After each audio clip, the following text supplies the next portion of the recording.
Friends, I had a vision last night. Now, mind you, I have visions every single day, right? But sometimes they're more intense than others. And I think mine was more intense last night because, or this morning, time isn't real, it doesn't matter, because I was around a lot of people. And I'm very sensitive to energy. Now, in the moment, I was fine. I love it. I love being around a lot of people, but I also have to retreat afterwards. Now, this is a whole word in and of itself. We'll get to the vision later in the next video.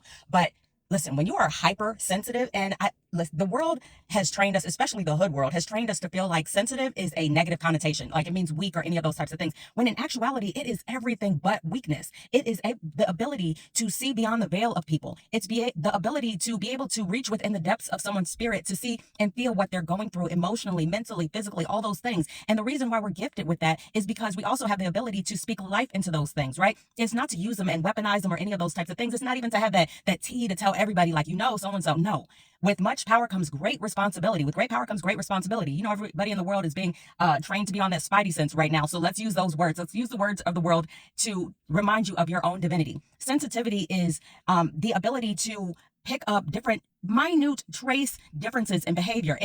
And of course, a lot of this often comes from trauma training, right? Because maybe you grew up in a household or been around people where you had to be observant and notice like the little differences in tone or behavior, all of those things in order to not allow the environment to shift to become tumultuous or to become that proverbial entertainer. Now I'm speaking I statements because I became that entertainer, right? To lighten the load, to make things a little bit softer, to ease the blow of things, right? The blow up of things, right? Now, I say all that to say this. If you're extremely sensitive, if you're hypersensitive, again, strip off that negative connotation because it's a superpower, right? And know and understand that you might love being around people. I love being around people, right? I love seeing the intricacies of the differences in people and just all the different dynamics and all of the different mindsets and the way that people function and all of those things. It fascinates me. I love it. I see people where they are and I'm just like, astonishing. Love it, right? But at the same time, once I finish that interaction, I know that I have to go into a retreat, right? I have to go and spend time with my Heavenly Father, which means I can't be surrounded by noise. I can't be watching TV. I can't be scrolling through the timeline to see what's going on to try to distract myself. No, I have to go into a space of pause. What does that look like for me? I go take a shower. I sit at my vanity. I take my time putting on my face lotion or body lotion or whatever it is, right? I might journal. I might just get into a space that's quiet and reflective so I can hear what he has for me, right? That he speaks, that still small voice that just becomes a knowing within my mind and my heart, right? And then I'm always like, how did I know that? I have no reason to know that. That's how I know that it's from my Heavenly Father.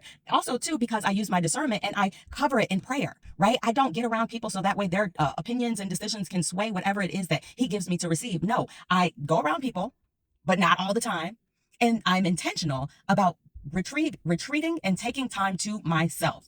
That is what we have to do as hypersensitive beings. Now, you might be a people person or a people pleaser in that you feel like you have to say yes to every invitation, but I tell you right now, if you are a hypersensitive being, that is not the look for you. Use your discernment in what you should say yes to and what you should say no to. Pray to your Heavenly Father. Ask him for that discernment. Ask him for the wisdom to know the difference, right? And that way you're not just saying yes to everything. But you know what I say. These are my moments. It's your life. You're strong. You're powerful. You get to decide. And that's it. Bye.